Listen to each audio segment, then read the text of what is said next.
Do you struggle with time blindness?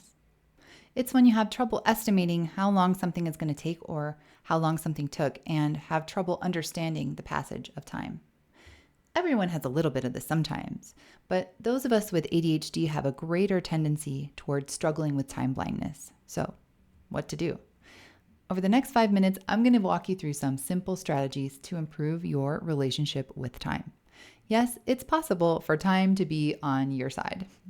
Also, I have a free video training that you can watch, which will show you exactly how I go through step 1 of my 4-step framework with my clients to help them kick their ADHD to the curb the natural way.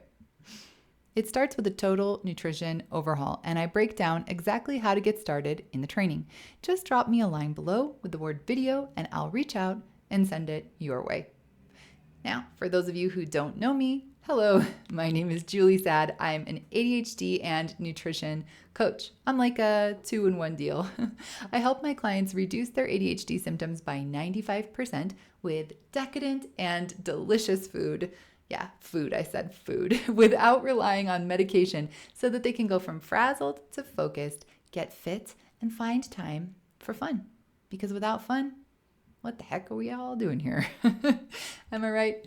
All right, so in my videos, I like to give you bite-sized pieces of information and strategies that you can use to show your ADHD who's boss.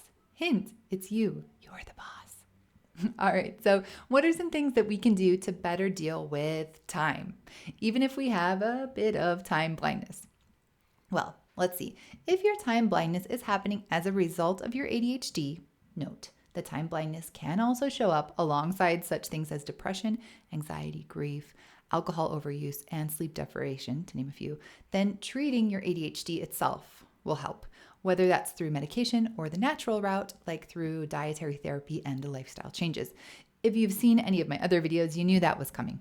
Treating our ADHD itself is often step 1. So, what are some other things you can do? Well, start timing things to get a sense of how long they take. For example, this is kind of embarrassing, but I used to think that folding my laundry took 4 hours. It turns out when I timed it, I found out that it only took about 20 minutes. Who knew?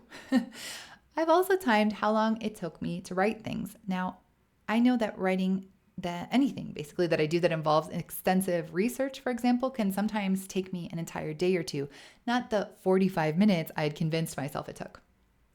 So knowing these things, these kind of errors in my judgment and estimations, helps me better plan my time and better plan my day and not set myself up for failure. One thing is to fail, another is to set yourself up for failure. So another way you can better help yourself gauge time is to give yourself rewards throughout the day. Now, this isn't something I made up. This has actually been shown in studies that rewarding yourself can actually help you better estimate the passage of time. So think of ways to do that throughout the day, whether it's brewing a fancy cup of coffee, looking at pictures of cute animals online, or even just writing "good job" on your to-do list as you cross something off. It helps. There's also evidence to suggest that listening to music can help us better estimate the passage of time.